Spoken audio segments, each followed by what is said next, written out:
Okay, so you ever just get pulled headfirst into a story? Like, bam, that's what we're doing today with issue #7 of Cassandra's Tears. It's a wild ride. Oh, absolutely wild. And we've got Penny Ayala, our tech whiz, stumbling into, well, more like tripping face first into a digital minefield. And then there's Cal Mason, stuck with smugglers in space. And the thing is, it's amazing how the issue uses these two separate stories, to really build out this world. Totally. Like, right off the bat, Penny's dealing with the fallout of peeking into those classified files, the whole Cassandra project. And her system crashes. Feels almost like a security measure from the future catching up to her. Definitely makes you wonder, what don't they want her to know? Right.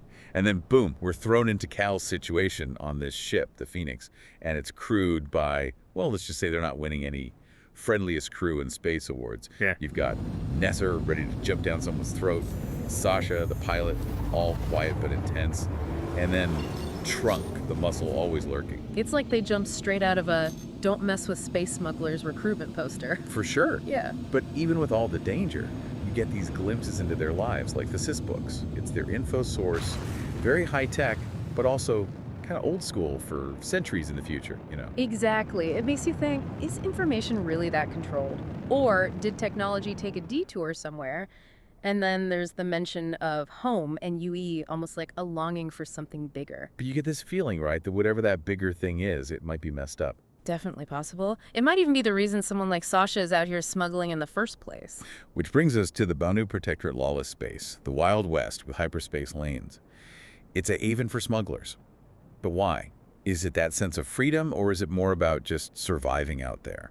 It's a great question, and I think, honestly, it's probably both. Remember how Sasha talked about the UEE? Something bad that happened? Oh, yeah. It hints at a system that isn't fair, forcing people to the edges. And it's that whole struggle, order, chaos, freedom, being trapped. It just jumps out this issue. Like with Penny, talk about consequences. Those MPs at her door, that's going to leave a mark. Oh, for sure. And it just cranks up the tension. I mean, she's digging for the truth about Cassandra, and bam, the authorities are knocking. Makes you wonder, was it worth it? Right. What could be so huge about this Cassandra project that it gets you in that much trouble? And speaking of trouble, Cal's got his own issues. The Phoenix is approaching this jump point super dangerous, but also their only way out. It's that classic choice, Risk it all for a shot at freedom, or play it safe and stay trapped. And then Sasha throws in that offer, join us, or take the airlock. Brutal. No kidding. But here's the thing, Sasha doesn't feel like a cold-blooded killer, There's something else there's that's sadness, maybe.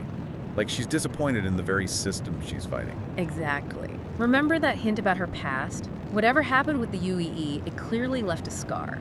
This isn't just about smuggling, it's deeper. Something broken that makes people desperate enough to make these choices.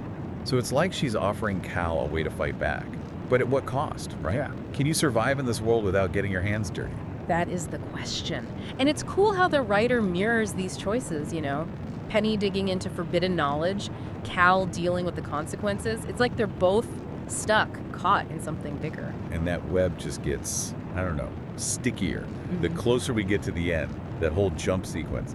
Talk about intense. Yeah, dodging scanners, pushing the ship to the max, you really feel how much is at stake. Totally. And it shows how desperate they are, Sasha and her crew, they see the Banu Protectorate as their escape. But Cal, Yeah. he's stepping into the unknown. Absolutely, and it's a gamble, right? Siding with smugglers, that's not exactly playing it safe. No kidding. And then that ending, Sasha just kill him, chilling. It's like she's testing Cal and us, Can we blame him for thinking about taking that path, even if it means well? It's really impressive how the writer leaves that hanging, that question of right and wrong. Because we've seen the UEE mess up, seen what pushed Sasha to this point, so are they even the bad guys here? It's like that saying, one person's freedom fighter. Where does that leave Cal, stuck in the middle? And what about Penny? Last we saw, the MPs were at her door. What happens next?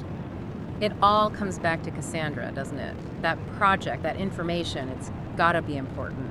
Makes you think maybe Penny and Cal, their stories are connected somehow. Like there's this thread running through everything, and if we tug on it... It might unravel the whole thing. Exactly. So we've gone deep into issue #7, but we've come out with even more questions.